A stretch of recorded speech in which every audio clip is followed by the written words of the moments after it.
Olá para você que está ligado na Rádio Defensoria, está começando mais um podcast Entrevistas DPE comigo, Beatriz Priu, e hoje o assunto é para falar sobre a situação do trânsito em Roraima, sobre os acidentes e dar também orientações aos condutores, pedestres, ciclistas, enfim, todas as pessoas que fazem parte do trânsito aqui na nossa capital e também no interior do estado. E para falar sobre esse assunto, está aqui comigo no estúdio José Raimundo Rodrigues, que é diretor de controle de condutores e veículos do Detran aqui do estado de Roraima. Primeiramente, seja muito bem-vindo e obrigado por ter aceitado o convite.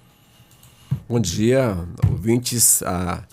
Acho que vai no ar outros horários, então bom dia, boa tarde, boa noite já no varejo. Exatamente. Aí, a todos que estão ouvindo.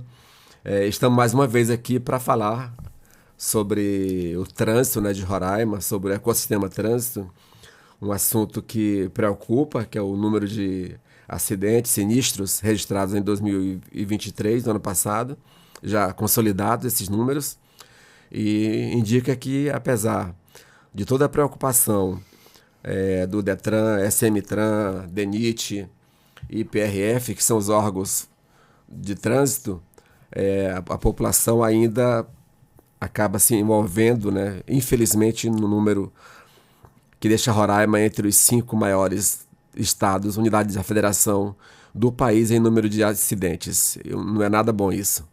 Só falando em números, né? Quanto foi em comparação aí 2022 e 2023 e os dados que você já tem também até o momento de 2024? Eu tenho aqui os números de 2023, que foram 4.584 acidentes, envolvendo 8.194 veículos, porque geralmente são 2, às vezes mais de 2.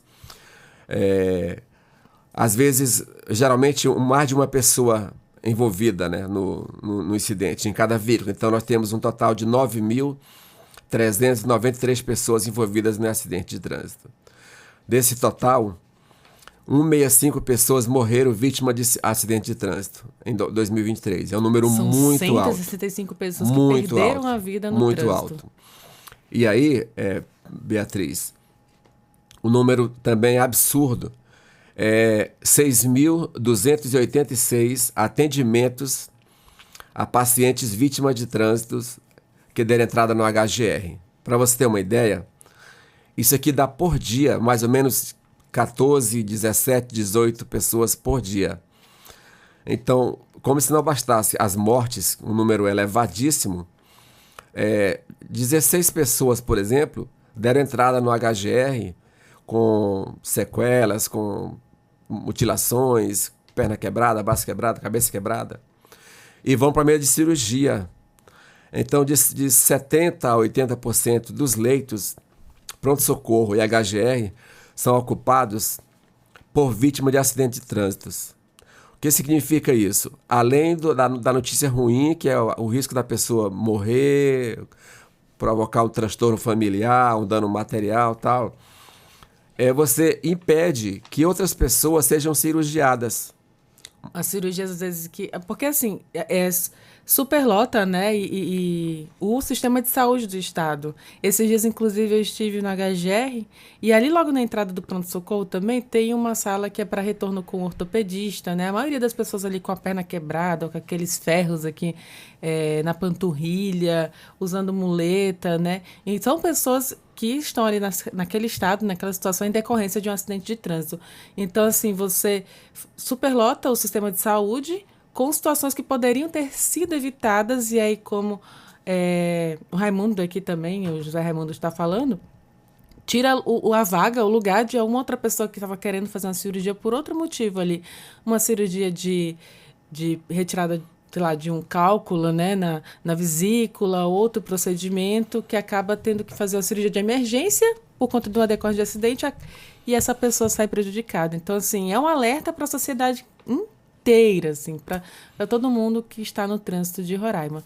E eu só estava falando também sobre esse sistema, né, porque acaba que juntando todos os problemas do estado, aliás, acaba que o trânsito acaba gerando outros problemas para o estado de Roraima também. Já é quase calamidade pública de saúde.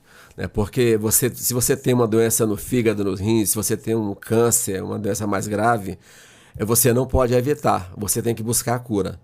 Mas o que diferencia essas doenças graves que precisam de cirurgias dos acidentes causados por trânsito? São evitáveis. A pessoa que se envolve no acidente de trânsito, ela poderia não se envolver se tivesse tido um pouco de prudência, perícia, um cuidado maior.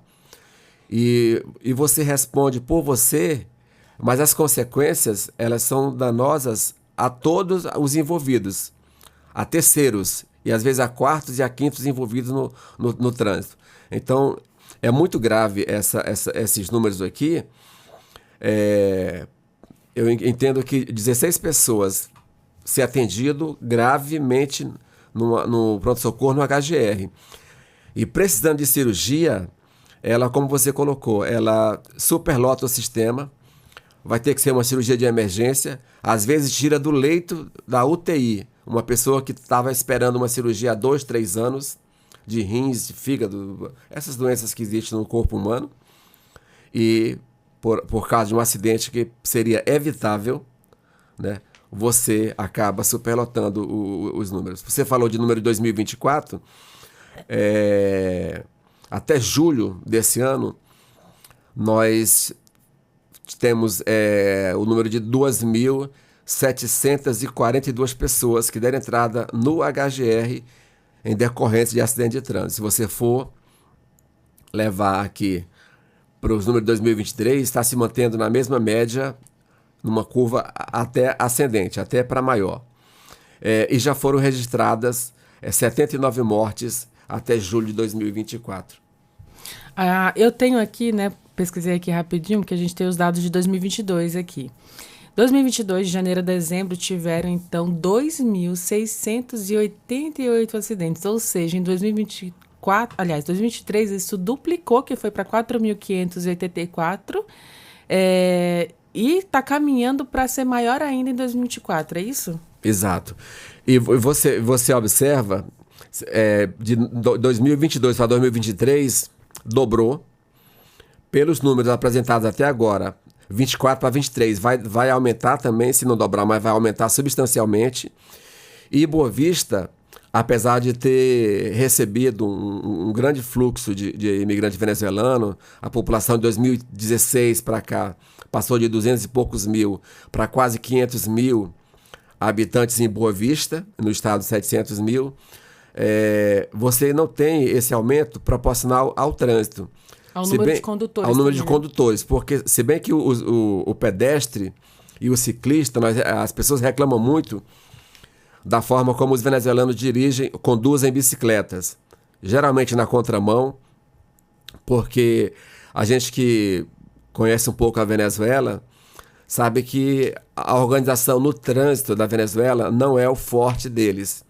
Já teve bem melhor, mas de 99 para cá virou um caos. Então as cidades não têm semáforo, poucos municípios, poucos estados têm polícia do trânsito, é bem à vontade assim. Então os imigrantes venezuelanos vêm para Roraima com uma noção de trânsito muito... Sem educação de trânsito. Sem mesmo, educação, né? para o trânsito, de ser no português claro, como você colocou. Então você tem um aumento no número de pedestres, mas o número de motociclistas, pedestres e ciclistas, mas motociclistas e condutores de veículos, você não teve esse aumento proporcional para justificar o dobro de acidentes que teve em 2023 em relação a 2022. E esses números envolvem veículos. Sim, veículos, moto, carros pequenos, carro grande, ônibus, van e tudo mais. É assustador, porque a gente vive numa cidade que, digamos que a gente tem sinalização, a gente tem semáforos, temos faixas de pedestre, quebra-mola, enfim, são muitas ferramentas que o trânsito possui aqui em Boa Vista, principalmente mais em Boa Vista do que no interior também, até porque o fluxo é diferente, a maior frota também de veículos está na capital Boa Vista. 70% está em Boa Vista. Então, uma cidade que comporta, então, esse 70%. Então, dividindo aí para os municípios, fica bem pouquinho, né? Bem assim, pouquinho. a frota para os municípios. Então, assim, a gente tem uma frota muito grande, mas também temos sinalização. Mas eu percebo, assim, de forma pelo senso comum mesmo, né? Como condutora também, eu piloto uma moto, né? Ando de moto no trânsito de Boa Vista, e eu fico assustada assim, com a imprudência, com a falta de sinalização que os veículos dão, né, no trânsito. A seta, parece que não utilizam a seta, a gente até tem muita meme, né, na internet em relação a isso, inclusive. Mas o que mais me irrita como condutora também é motoristas que, por exemplo, saem de uma rua paralela, né, para entrar numa avenida e simplesmente entram.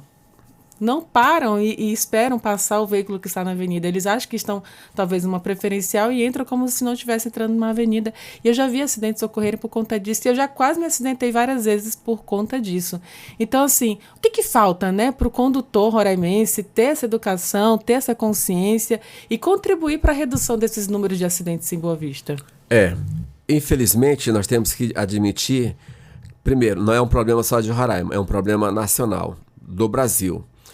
E, portanto, a gente entende, a maioria dos estudiosos apontam que é um problema de educação mesmo para o trânsito e cultural. Nós temos países que têm proporcionalmente o dobro da população que tem o Brasil, as cidades brasileiras, 3 vezes mais veículos e 10% do número de acidentes que ocorrem no Brasil.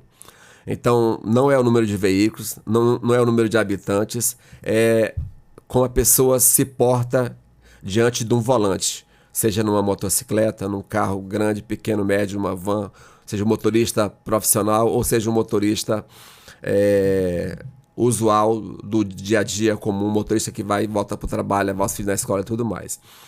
E pensando nisso, e tendo essa convicção de que o problema é cultural, que a pessoa precisa mudar a sua forma de ver o sistema de trânsito, mudar a sua cultura, a sua mente. O Detran, o SMTran, PRF, DENIT, eles têm muitos programas de educação para o trânsito, campanhas educativas, né? Esse mês é o mês que a gente tem para trabalhar o mês inteiro, mas todo ano a gente tem trabalho educativo. Tem um programa do Detran Roraima chamado Jovem Condutor, que trabalha com escolas, ensinando aos adolescentes as principais noções de trânsito.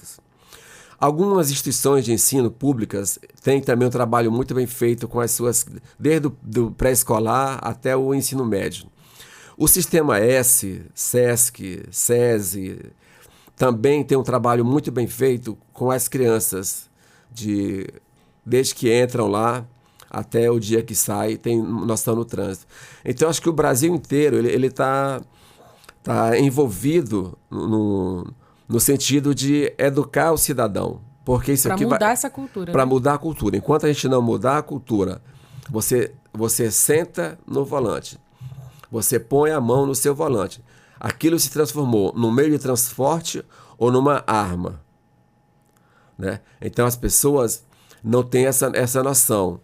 Outra coisa que a gente tem que falar também é o álcool, a alcoolemia, beber e dirigir. É um hábito do brasileiro. A gente tem hoje os aplicativos de transporte. Hoje você não precisa. A cidade, por menor que seja, do Brasil, tem um sistema de Uber, tem táxi, tem um colega que pode dirigir. É preferível que você vá para a balada lá 2, 3, 4 da madrugada, ligue para um parente. Eu acho que seu pai e sua mãe vai ficar mais feliz se acordar e for buscar você na balada do que deixar você vir dirigindo e provocar um acidente. Então, tem uma série de fatores que levam para um rumo só. O brasileiro não tem cultura para fazer um trânsito sem violência, sem mortes. E eu não sei quanto tempo vai levar para essa cultura mudar. Eu não sei quantas mortes quantas vidas serão perdidas, quantas mortes terão que ocorrer para mudar essa mente das pessoas. Dificilmente você vai ter uma família, um amigo, que não tenha alguém do seu círculo próximo envolvido em um acidente de trânsito. Que perdeu alguém. Que já não perdeu alguém, que já não perdeu um carro, na questão patrimonial e na questão da vida, que é o bem mais precioso que a gente tem, que é a nossa vida. E a vida do outro, que a gente tem que preservar por a nossa vida no trânsito e pela vida do terceiro também, do próximo. Então, eu fico assim, eu fico um pouco triste quando eu vejo, quando eu percebo, eu estou passando uma temporada ali nessa função no Detran e estou lidando com isso. Então, eu já tinha preocupação como jornalista, como cidadão, de ver essa tristeza que são esses números. E lá eu estou tentando fazer o possível para mudar isso aí. Mas eu sei que é uma questão. Como existem outras questões culturais no Brasil, que é um país jovem, né, 500 e poucos anos, que vai levar ainda muitos anos, talvez séculos, para mudar essa questão. E acaba sendo uma questão muito de vontade política e de ação política. Ou seja, presidente, governador e prefeito vai ter que ter vontade política de encarar esse problema como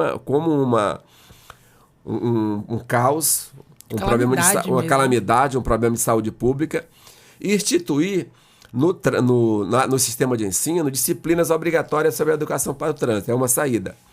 A outra saída, você tornar os cursos de formação de condutores mais voltados para a educação para o trânsito. Hoje não é. Hoje é um curso capacitista. É o feijão com arroz ali? Ele capacita a você decorar quais são os sinais de trânsito para você fazer uma prova teórica e uma prova prática conhecendo os sinais de trânsito. Mas ele diz pouco sobre a educação para o trânsito, sobre os riscos. Eu entendo que tinha que ter uma carga horária gigante para mostrar o número de acidentes, para o condutor ir visitar o HGR para ver o número absurdo de sequelados lá no leito de morte por causa de acidente de trânsito. Então, existe no Congresso Nacional, existem muitos projetos para mudar a forma como você tem essa habilitação hoje no Brasil, que é uma habilitação mais cara do mundo, mais burocrática, e eu acho que ainda não alcança o seu objetivo em relação a educar para o trânsito. Ela lhe capacita a você a ter a sua habilitação. Ela lhe diz quais são os sinais que você tem que obedecer, tem que conhecer, né? Mas não lhe forma um condutor cidadão. Eu acho que isso é uma realidade também, que eu não sei quando vai mudar, mas existem projetos no Congresso, propostas para mudar essa realidade.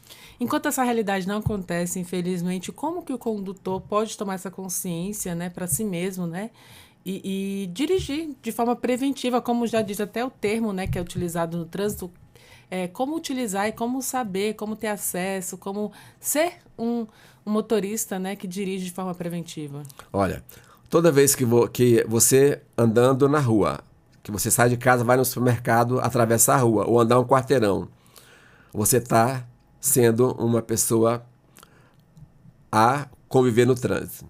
Se você sai de bicicleta, se você dirige uma moto, um carro pequeno para a escola, um carro grande, se você é motorista profissional, dirige um caminhão, uma carreta, qualquer carro, se você é taxista, se você dirige aplicativo de passageiro, qualquer que seja a sua forma de você estar presente no trânsito, do pedestre ao motorista do carro maior que estiver circulando no estado de Roraima, você é responsável pela sua vida e pela vida de mais gente. Então, no dia que a pessoa sentar no volante e pensar, olha, eu tenho que chegar em casa vivo, eu tenho que chegar em casa no meu trabalho vivo, eu tenho que pegar a minha filha daqui a pouco, eu não posso me envolver no acidente. Então, essa consciência é individual e acaba se tornando coletiva também. Então, enquanto você não pensar que você é o grande responsável, né? Você provocou um acidente, você escapou ileso, mas você provocou a morte de uma pessoa, caramba, isso vai ficar marcado na tua vida pelo resto da sua vida, né? E os gastos que o governo, prefeitura, estado e o governo federal tem com acidente de trânsito são na casa dos bilhões.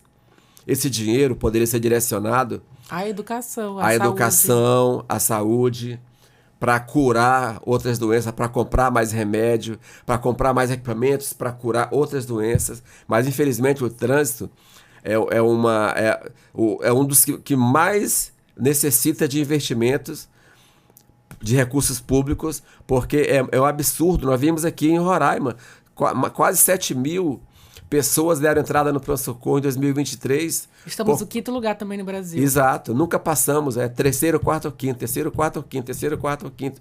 Todo ano, nós não conseguimos ser o sexto, sétimo, oitavo, cair mais nessas estatísticas.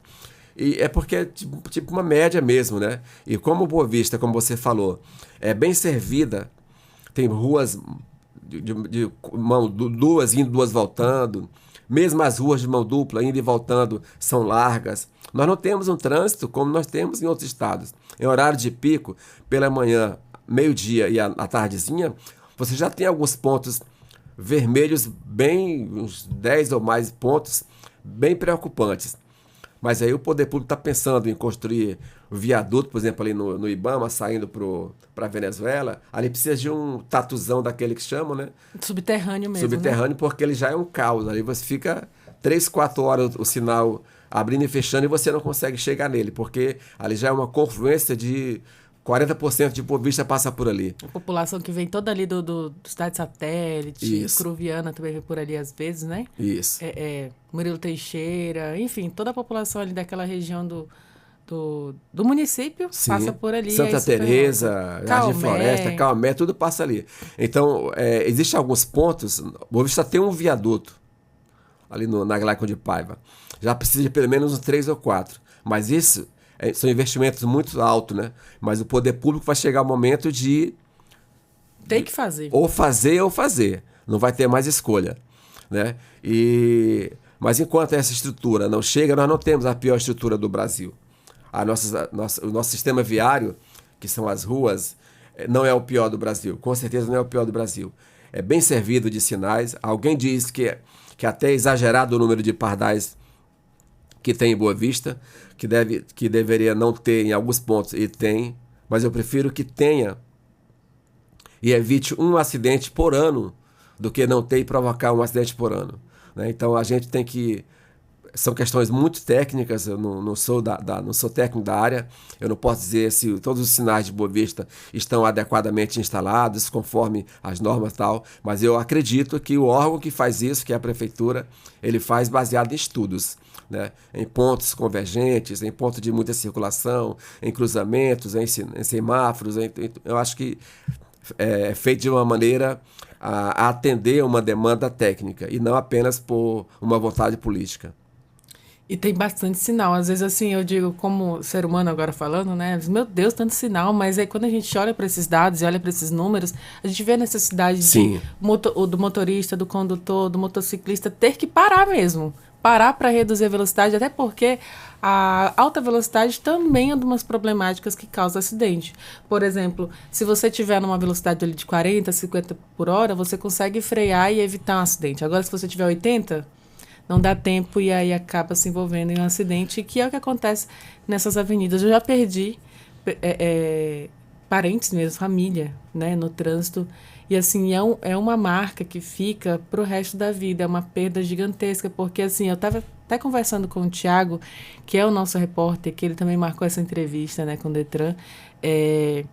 E quando você perde alguém para uma doença, né, a pessoa já está ali no leito, está fazendo um tratamento, a gente automaticamente vai se preparando, a gente já pensa, né, que pode acontecer o pior. Agora, quando você pega de surpresa uma pessoa que estava super saudável, ativa, né, ali participando, até às vezes praticando uma atividade física, perde a vida em segundos por conta de imprudência mesmo, por conta de irresponsabilidade de alguém, ou mesmo própria responsabilidade, né? Porque tem muita gente... Inclusive, ano passado, aconteceu um acidente que me chocou muito, que foi na madrugada, do amanhecer um dia, um rapaz assim, super jovem, acho que ele tinha 25 anos, ele chocou com essa árvore aqui na Villeroy, e assim... Eu lembro do caso. Foi um acidente, assim, horrível. E chocou muito a população, né? Até por ele ser jovem, estar saudável, ele era ativo, e aí perde a vida do dia para a noite, assim, é uma perda gigante para a família. E isso traz consequências para todos, né? Todos que fazem parte daquele âmbito familiar, dos amigos. Então, eu acredito que ninguém quer perder uma família, alguém da família. Em relação à velocidade, você também considera, né, pelos números, pelo trabalho que você faz, que muita gente dirige em alta velocidade mesmo aqui em Boa Vista? Nós falamos que Boa Vista é bem servida de as ruas, as vias, né? As vias do trânsito são bem servidas de sinalização, pardais, semáforo. Mas tem um problema que você está abordando indiretamente aí. As ruas de Boa Vista, por ser uma cidade plana, elas geralmente são compridas. Extensas, né? São compridas. Elas são longas. Da Villeroy, aqui do Garden, até a Villeroy da rodoviária, você tem um circuito, 3 circuitos de Fórmula 1. A Júlio Bezerra, Benjamin Constant, Getúlio Vargas, Ataíde Teve, Marão de Melo, todas as avenidas, fora as avenidas dos bairros também, Solon Rodrigues Pessoas, a N4, essas avenidas, Nazaré Filgueiras, elas têm uma característica. Elas são muito compridas, são longas. A pessoa se sente à vontade para pisar no freio. Pisar no acelerador, no caso. Pisar no acelerador, desculpa. Para correr demais, para ultrapassar o limite. Existe uma regra que depois de X horas, os pardais não multa mais. Porque tem a questão da violência, você corre o risco de parar no sinal e ser assaltado.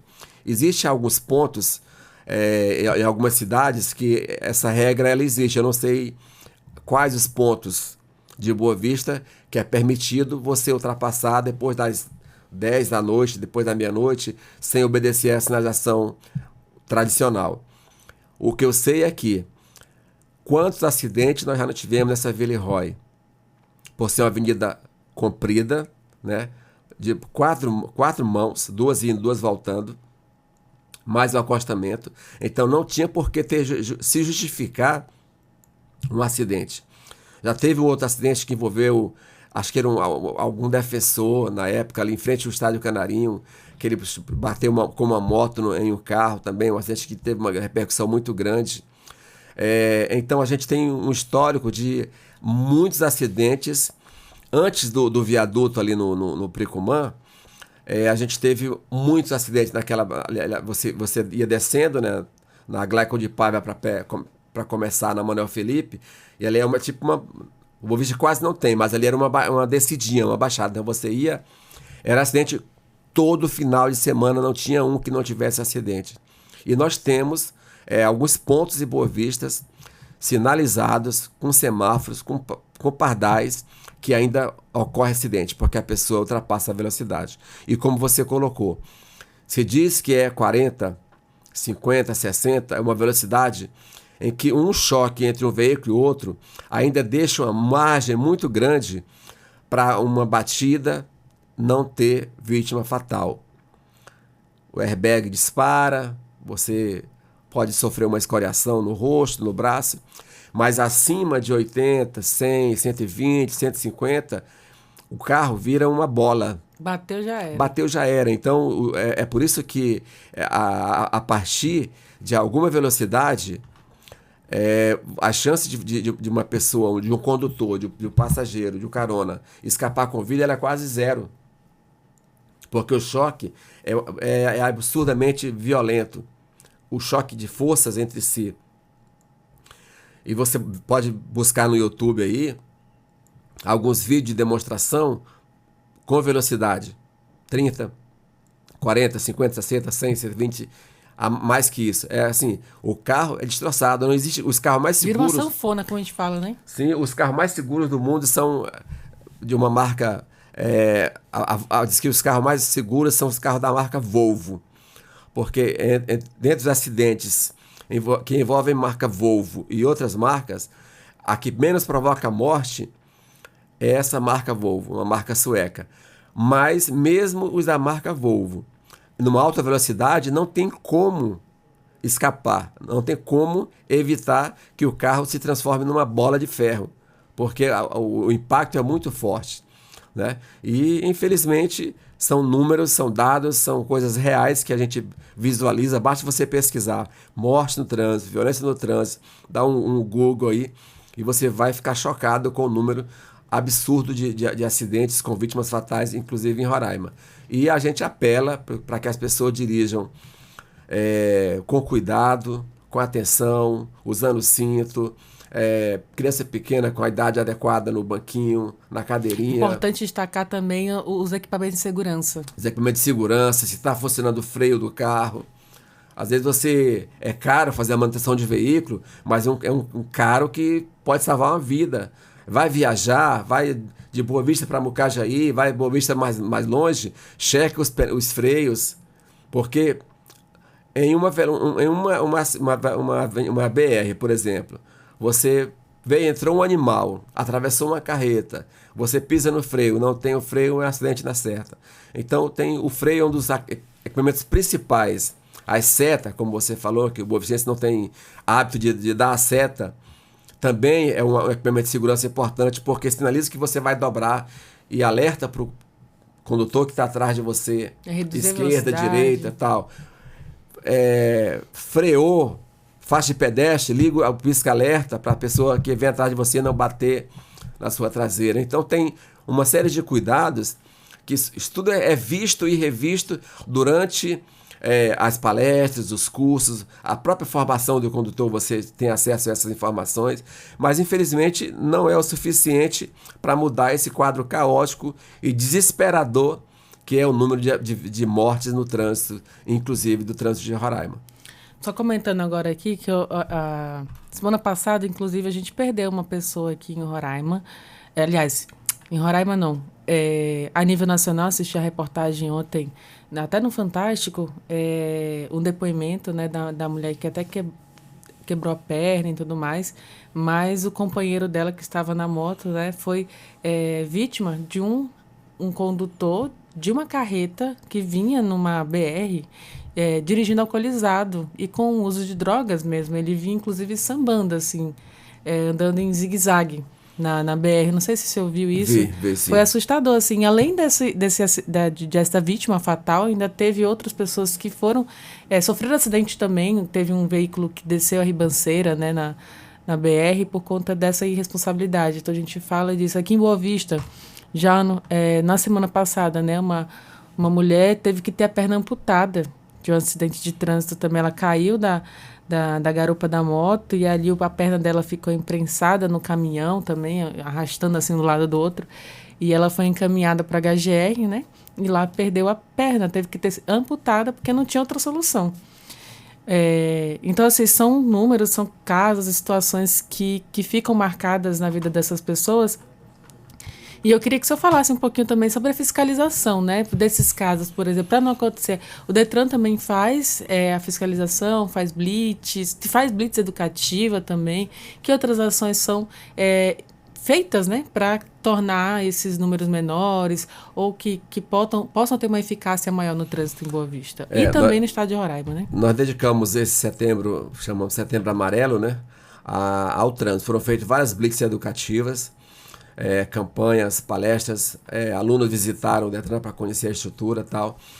E o Detran tem um trabalho permanente de educação para o trânsito nas escolas, através do Jovem Condutor, em parceria com qualquer instituição de ensino que queira usar a estrutura do setor de educação para o trânsito. A gente tem uma estrutura, chama uma mini cidade de trânsito com carrinho de brinquedo, a gente leva para as escolas, faz exibição, mostra como é que é os sinais, semáforo, funcionamento, pare, siga, espere e tal. E mesmo com o sistema de multa automática, mesmo com o trabalho efetivo da prefeitura, que é quem mais multa em função da maior quantidade de pardais, né? Mesmo com a PRF fazendo trabalho nas BR, mesmo com o DENIT em alguns pontos também fazendo trabalho de fiscalização e de aplicação de multa, e o Detran fazendo também esse trabalho de educação para o trânsito, mas também de blitz, onde ele é multado os condutores, você tem um número grande de pessoas dirigindo sem habilitação. Que é gravíssimo, né? Sem habilitação. Imagina, você... Aí é um outro detalhe. Para ser justo, a gente tem, como eu falei, um sistema burocrático de obter a sua CNH e caro. Eu passei 1 ano para tirar. Hoje você não tira uma CNH com menos de R$ 2.500. Para uma pessoa, para um trabalhador que ganha um salário mínimo, é um absurdo. Como ele vai conseguir tirar essa habilitação? É uma outra questão a ser discutida. Talvez desburocratizar, tornar mais simples, menos oneroso. O Brasil é o mais caro do mundo e é o mais burocrático. E mesmo assim, a pessoa, precisa trabalhar, consegue juntar o dinheiro, dá a entrada, compra um fiado, uma moto e opta, ou eu vou trabalhar, ou eu tiro minha CNH e não vou comer esse ano. Aí, esse mês eu vou trabalhar sem habilitação. Aí vai 1 mês, 2 meses, 3 meses, 4 meses, 5 meses, até se envolver no acidente. Então, é um número muito grande de condutores sem a de carteira condutores de sem habilitação. habilitação. Eu tenho esse número aqui de 2024, 110.628 infrações referente a motoristas e passageiros sem cinto de segurança. Uma coisa boba, não custa nada. Mas estando com o cinto na hora de um acidente pode salvar a sua vida. Pode evitar que você seja jogado para fora do veículo, bater a cabeça no asfalto, no poste, numa árvore e tudo mais.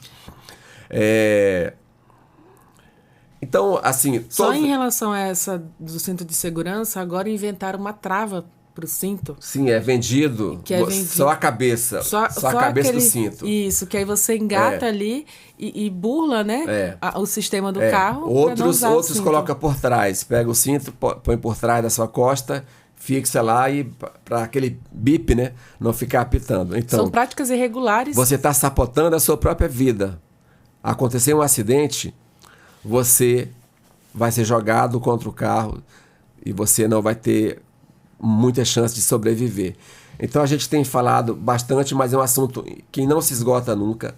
A gente também, sempre que tem a oportunidade de conversar com os meios de comunicação, a gente pede para que em todos os momentos seja abordada essas questões de violência no trânsito. Dê um bom dia, abriu o programa, abriu o jornal, diga a gente, vamos dirigir com calma, com cautela, com segurança, com prudência, com perícia, vamos cuidar da nossa vida, da vida da outra pessoa no trânsito. Porque os meios de comunicação, nesse momento, alguém está ouvindo a gente e está refletindo. Pode ser que uma palavra que eu disse aqui, uma palavra que você disse, tenha tocado no coração dela, ela tenha colocado o cinto, ela tenha respeitado o sinal, ela tenha freado e diminuído a velocidade. Então, são atitudes corriqueiras, mas que podem salvar vidas. E o objetivo do sistema de trânsito é evitar mortes, é evitar danos. E deixar que esses bilhões de reais sejam destinados para curar outras doenças, que os leitos dos hospitais sejam ocupados para quem precisa de outras cirurgias e não consertar uma perna, um braço, um crânio, né, uma costela, um tórax por causa de um acidente. Então a gente fica aflito, né? Mas hoje que a gente tem dando como encerrado esse mês de setembro amarelo, que é o mês dedicado às campanhas de educação para o trânsito, a gente continua preocupado, porque nada indica que vai mudar, a não ser o apelo da gente para que as coisas mudem, para que o condutor tenha mais responsabilidade e faça um trânsito sem morte, sem violência. E eu fico preocupada, né, como condutora, e eu disse agora há pouco, né, que eu ando de moto, e para quem anda de moto o perigo é ainda maior, porque se você cair, se você colidir com outro veículo, é o seu corpo que bate, não é o veículo, né? Quando você está no caminhão, no carro, o que bate primeiro é o veículo, mas no caso de motociclista, o que bate é o seu próprio corpo. Bate no chão, bate no outro veículo, é arremessado. O airbag é você mesmo, né? Não tem outra opção, não tem outra escapatória. Então, e eu já caí, porque me fecharam, graças a Deus foi um acidente leve, né? Não cheguei a quebrar nada, foram escoriações leves, mas já fica um trauma, né? Já fica ali aquele medo. E aí a gente lembra dessa proteção, né? Também de usar o capacete afivelado, inclusive, na hora da direção, obedecer também essa velocidade de trânsito, porque a gente tem os pardais em Boa Vista que são para lembrar, né, da velocidade, mas também que são para proteger a vida. Muita gente é multada por passar aí acima da velocidade, mas são sinais ali, são lembretes de que é preciso reduzir a velocidade para também não causar outro acidente. Eu vejo muitos pardais também na frente das escolas, né, porque a criança sai ali de repente, rápido, pode acontecer de correr, então é importante também que nesses locais haja a redução da velocidade. E fica então esse alerta para todo mundo que está nos ouvindo, né, José Raimundo, que é o diretor, deixa eu até lembrar aqui, eu anotei aqui, é o diretor de controle de condutores e veículos do Detran. Você falou no início, não sei se a gente até falou aqui ao vivo, mas nos bastidores você falou quantos condutores nós temos em Roraima? Nós temos 188 mil. 188 mil condutores. Tipo 60 mil mulheres e o resto homens. Em uma cidade, aliás, uma cidade que tem quase 500 mil habitantes, na capital Boa Vista, mais 700 mil habitantes no estado de Roraima. E em relação aos acidentes, quem mais se envolve? Mas esse número aqui, Pri, ele é de condutores habilitados. Sim, porque tem os não habilitados Coloca também. mais aí 30% do trânsito, né? Que está no trânsito, conduzindo carro ou moto sem habilitação. Então nós temos fácil, chegando aí a quase 250 mil, 260 e poucos mil pessoas no trânsito, dirigindo. Os 188 mil são os habilitados, que têm CNH. Mas tem mais 30% aí, fazer uma conta rapidinho aqui. Mas, enfim, é dessas pessoas que têm habilitação, né, e outras pessoas que estão envolvidas no trânsito, quem mais causa, né? Aliás, que estão envolvidos nas acidentes. Mas até em função do número, nós temos tipo 188 mil, 60 mil mulheres e o resto, mais de 110 mil homens. Até pelo número, o número maior de homens que se envolvem em acidentes. Eu não tenho base para te dizer se fosse metade, quem se envolveria mais em acidentes. Mas hoje, mais homens se envolvem em acidentes. Porque são mais condutores. Nós temos 60 mil mulheres e 110 mil homens. Então, a gente tem aí quase o dobro, né? Quase o dobro de homens dirigindo habilitados, né? Contra metade de mulher dirigindo. Mas a mulher, ela geralmente é mais prudente. Cautelosa mais também, cautelosa, né? Dirige, obedece mais a sinalização de trânsito, anda com mais cuidado. Então, eu acredito, é uma opinião pessoal, não é baseado em nenhum estudo. Eu acredito que se fosse metade de homens e metade de mulheres, mesmo assim, os homens continuavam sendo mais causadores de acidentes. Eu não tenho dúvida. Existe até uma brincadeira, né? Um dito popular que fala que os homens têm mais probabilidade de morrer mais cedo. Não só, na verdade, não é um senso comum, mas se a gente for olhar os dados mesmo, assim, mulheres ficam viúvas, inclusive chegam a terceira idade mais do que os homens, porque homens normalmente não tem muito medo de correr risco, né? Até pela natureza das atividades que os homens desenvolvem, em serviços insalubres, né, perigosos. Se arriscam mais, né? Se arriscam mais. Acho que isso, mas a mulher, com certeza, é mais precavida, é mais prudente, é mais cuidadosa, é mais zelosa, pensa mais no filho, entra, já põe o cinto, põe o filho na cadeirinha. O homem é mais ligado, é uma questão cultural também, né? Um pouco mais, não sei, não vai acontecer nada comigo, tá tudo bem, tá sob meu controle, acaba acontecendo. E acaba acontecendo e perdendo ali a vida de alguém. E, enfim, a gente fica aqui de alerta, né? A gente conversou bastante sobre muita coisa, né? Sobre o álcool, a velocidade, os equipamentos de segurança, sobre a sinalização também, o número de acidentes no nosso estado que é altíssimo. Só lembrando, foram mais de 4 mil acidentes em 2023 e em 2024, até julho, já ultrapassou o número de 2 mil acidentes também, certo? Sim. Então, fico alerta, né, para todo mundo que está nos ouvindo, fica aí a chamada de atenção mesmo. E eu vou deixar o José Raimundo, que é o diretor de controle aqui de condutores, fazer as considerações finais também. Fala alguma coisa, a gente esqueceu de alguma coisa, de alertar alguma coisa? Nós falamos bastante diversificado, falando de vários temas, mas sempre é possível abordar de outros ângulos, né, o mesmo tema. Mas o principal é a luta que cada cidadão, cada pessoa, cada homem, cada mulher, cada jovem, cada idoso, que também tem um fator que a gente tem que levar em conta, pessoas de idade avançada, já sem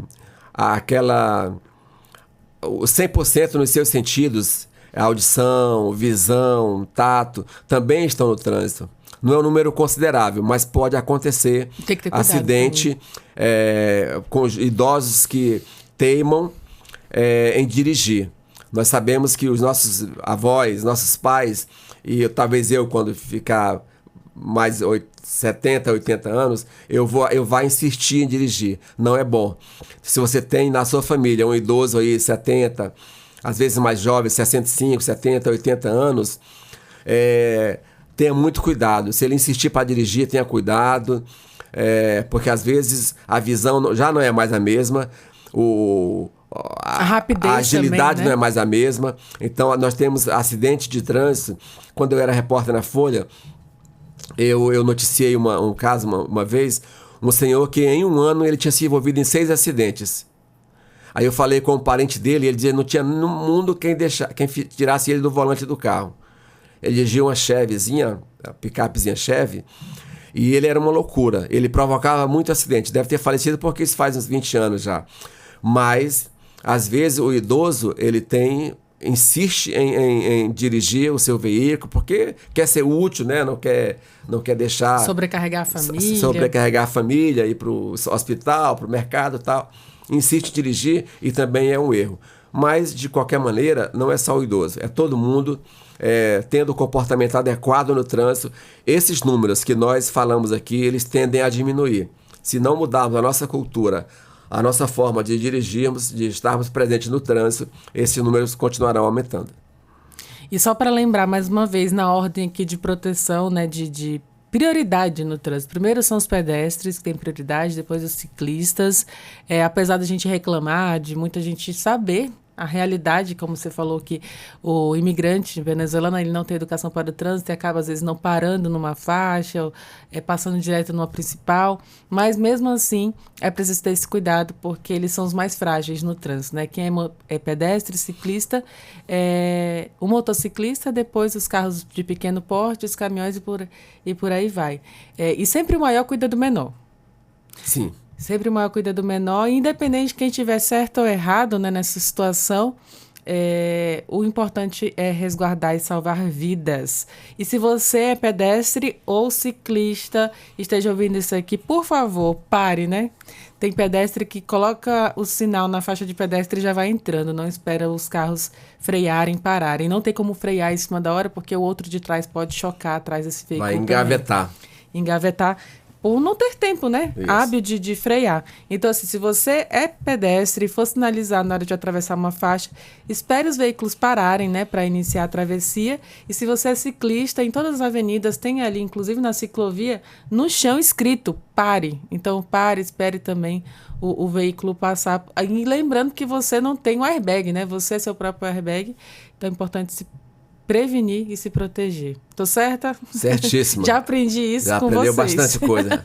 Aprendi entrevistando. Repita mais vezes durante a sua vida profissional aí. Sempre que você tiver oportunidade, no rádio, no jornal, na TV, nas redes sociais, fale sobre trânsito, peça cuidado, peça atenção, porque você vai estar salvando vidas. Eu gosto de falar porque eu me irrito muito no trânsito. Sim. Não tem como não se irritar no trânsito em Boa Vista, então eu gosto de lembrar. Mas eu queria agradecer você por ter aceitado o convite, ter vindo aqui, esclarecer também o seu conhecimento, aliás, trazer os seus conhecimentos, né, como profissional, esclarecer também essas dúvidas e falar sobre esses dados preocupantes e fazer esse alerta à população do estado de Roraima como um todo, não só Boa Vista, mas todo o estado de Roraima, inclusive quem percorre muito as BRs aqui no nosso estado. Muito obrigada mais uma vez e estamos sempre abertos aqui para receber também informações sobre o trânsito. Eu que agradeço mais uma vez por estar aqui falando de um assunto tão importante e até a próxima. Muito obrigada mais uma vez. A gente vai encerrando mais um programa Entrevistas DPE e eu te lembro que você pode ouvir essa e outras entrevistas acessando os canais oficiais da Defensoria Pública de Roraima no YouTube, no Deezer e no Spotify. Basta pesquisar por Defensoria RR. Muito obrigada pela sua companhia. Eu te espero no nosso próximo encontro. Tchau, tchau.